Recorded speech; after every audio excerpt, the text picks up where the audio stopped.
Welcome to the Venari podcast. I'm Joe Knight. I lead the commercial function within the life sciences and healthcare practice at Venari Partners. I'm joined today by Mohammed Issa, SVP Immunology at Janssen. Mohammed is an experienced commercial leader. He previously led the neuroscience franchise at Janssen and has extensive oncology experience too. His career started at Pfizer, and during this time, he also founded, grew, and then sold Noor Pharmaceuticals, a global consumer product company. Hi, Mohammed. Welcome to the Venari podcast. Joe, good to be with you. Thank you so much for having me. It's really great to have you here. So I'd like to start with you. Tell us a little bit about your career, what you've done, and where you are at the moment. I started my career right out of pharmacy school on the commercial side of the industry. I started in sales and marketing and then progressed into leadership of both of those functions over time, and then spanned across global marketing and business development roles throughout that journey as well. The early part of my career was a very short stint at Roche, and then, like you mentioned, at Pfizer, across several specialty therapeutic areas. And then really the culmination of all of those roles gave me the chance to do what you just described, and that's starting my own company with one other founder at the time called Noor Pharmaceuticals. The company evolved several times from inception to eventually being a leading CPG company, and then we had the chance to obviously lead that organization from inception to eventually a successful exit. And certainly that experience has been one of the most formidable parts of my career journey, as you would suspect. And as we were fundraising to start that company, I shared with my leaders at Pfizer at the time the venture and the idea and my intent to stay on board and do both. I was in business development at the time at Pfizer, so it got a little sensitive, as you would surmise, and there was some discomfort in the company providing the needed documentation to give our investors security and their ownership of Noor. So I decided to leave Pfizer to start the company, and ironically received a call from J&J to join J&J and lead or help lead our first ever launch to cure hepatitis C, which was a tremendous opportunity. And they were open to providing whatever documentation was required to start Noor Pharmaceuticals at the time. So for some time, I did both. And then about 5 years in, I stepped down as the CEO of Noor and moved into a chairman-like role on the board. And then I've been at J&J ever since. And for the past 11 years since I've been at J&J, I've had the fortune to lead commercial teams across multiple therapeutic areas and even sectors, including medtech, for a short foray there, with the last 4 roles being more multifunctional general management type roles that you just described. Awesome.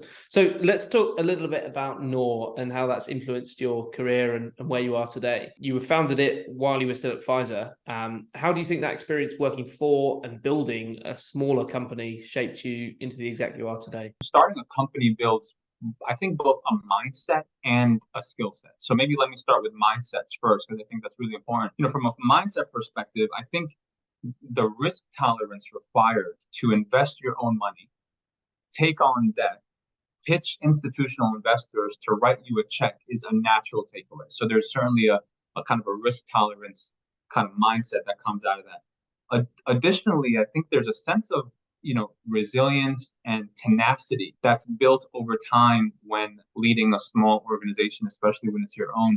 As a startup founder, you're always on this emotional roller coaster that's never ending. There are days where you're confident, you're doing the right thing and you did the right thing, and then days where you go home and believe you're a failure, and days where you naturally have to manage a crisis that, if not managed the right way, can literally close your doors for good. So there's a certain kind of fight that you have to build over time. And I think that always stays with you. And then finally, I think related to this notion of resilience, I think from a mindset perspective, you need to be almost a pathological optimist. Things are always happening the way they should, and things will always naturally work out. That's the mindset that you have to have in order to kind of get through some of that. So from a skill set perspective, I think there's a few things as well, right? I think the first one is, I think, having a generalist mentality. During the early days of the company, I was literally serving as a marketing director at J&J by day and a CEO by night, leading the end-to-end operations, right? So that enterprise mindset, I think, enabled me to be even a more effective functional leader earlier in career. I think another important skill, Joe, is that you almost kind of have to be a much more resourceful type of leader, versus a big pharma organization. Just to give you a small vignette, we pitched investors for something north of $30 million to start the company, and we ended up with 6.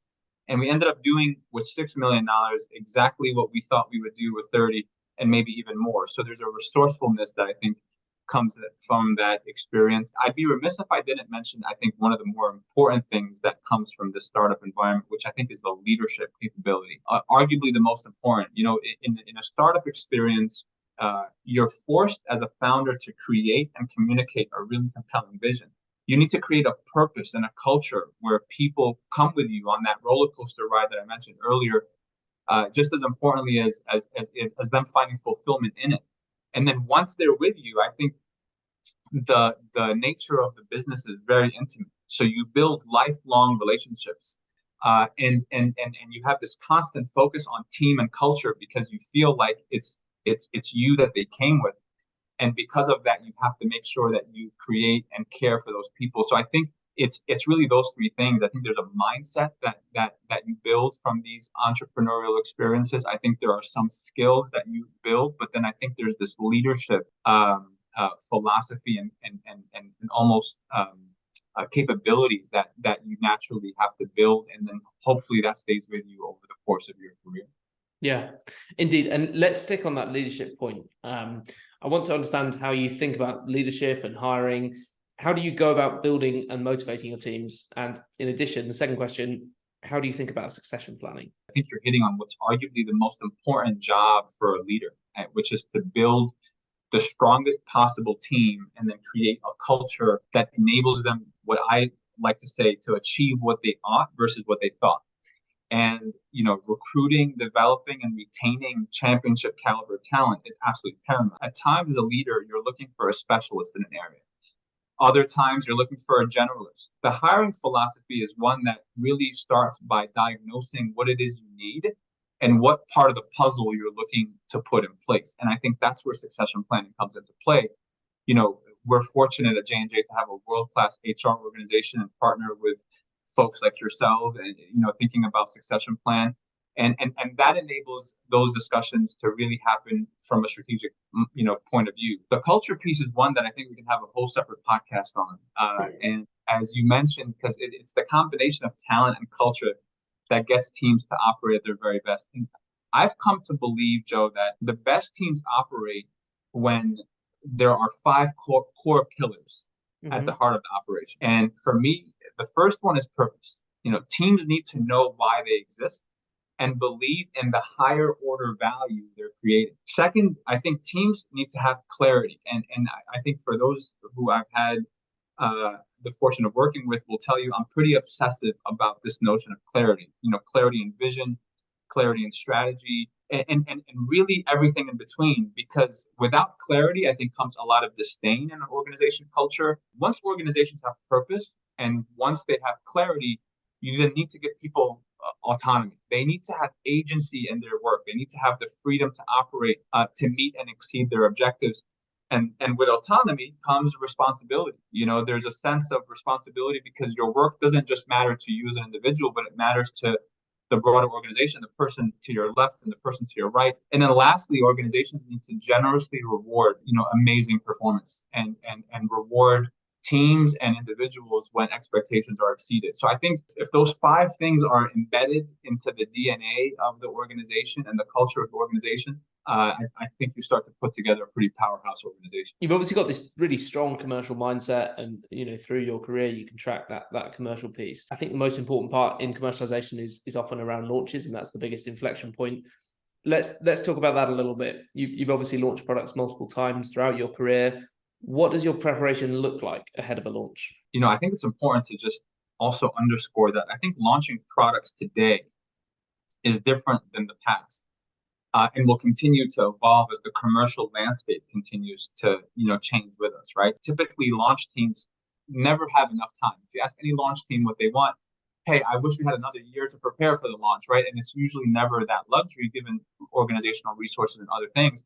So I try to motivate my teams on having systems to ensure all base launch processes are met, while also categorically focusing on the most critical priorities to make a launch successful, right? And those things are like the target product profile, making sure that all stakeholders internally are aligned to that.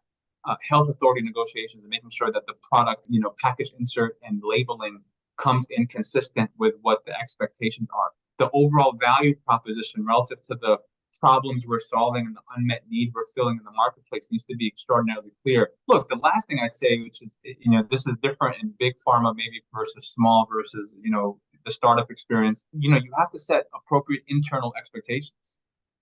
Because your internal forecast and expectations becomes king, right? And it drives a lot of the investment decisions. It drives a lot of the energy that follows a product once it comes into market. So those are just some of the things to consider, I think, when thinking about bringing new products to market in this ever-evolving landscape that we're in. I think I'd like to finish by asking you to look back on your own career and reflect a little bit.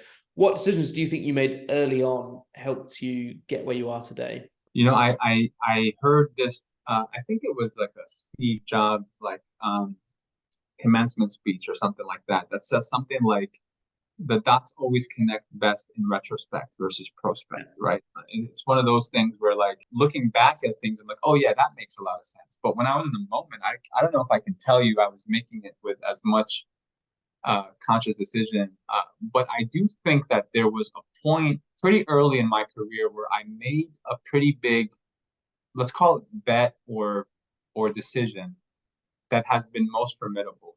I decided at the time I wanted to be a general business leader instead of a specialist business leader. I felt, even with a pharmacy background and people maybe motivating me a little bit more towards medical affairs or things like that, that I can bring more value when I combine my passion for science and my passion for business to make a bigger difference as a generalist. And then from there, I studied what it would take to do that successfully. I started to build my career around critical competencies to gain versus titles and roles and jobs to get. I started to think about the breadth of experience that becomes really important when thinking about a general manager mentality. And I've focused my energy in order to acquire them. I thought about roles outside of the traditional sales and marketing functions because I didn't just want to be a sales and marketing leader. I wanted to, again, to be a broader healthcare leader, which is really what led to some of the decisions around taking on responsibility in medtech and starting a healthcare CPG company, not just focused on pharmaceuticals. And then in all in an effort to really broaden that healthcare leader mentality. And then I think that decision really, Joe, allowed me to work across even therapeutic areas. I didn't just want to work in oncology or immunology or neuroscience. I really started to think about the broader landscape so I can understand the different business models, understand the different buying processes, understand the different patient journeys, understand the different incentive structures within these micro systems within our broader healthcare ecosystem, and really understanding things from launches to mid-life cycle products to growing mature businesses to even shutting down businesses. It was that one decision that allowed for all of those things to then trickle down. And I think without that, I probably would have been a little bit more zigzagging versus purposeful about the competencies and the experiences that I was looking to gain. So if I had to leave maybe anyone with anything, if someone is watching and thinking about, hey, how do I kind of pick the path? I'd say when thinking about career planning, decide if you want to be a specialist or a generalist. And then from there, create a competency roadmap, not a job roadmap, not a title roadmap, not even an experience roadmap, but almost a competency roadmap to help you be successful once you're on that generalist or in that generalist seat. And then that'll put you on a path to think about then what are all of the experiences and all of the roles that you might want to pursue in order to get there. So I think in retrospect, that's probably one of the more important decisions I made. Brilliant. Mohammed, that was awesome. Thanks so much for joining the Venari podcast. Thank you so much for having me. I'm an avid watcher and I'm humbled to be with you. Thank you for the invite. Really excited about not only this episode, but more importantly, your future guests as well. I've always had a chance to learn a lot from you and their discussions, and I hope this was helpful for some of the audience members as well. Very much so. Thank you so much, Mohammed.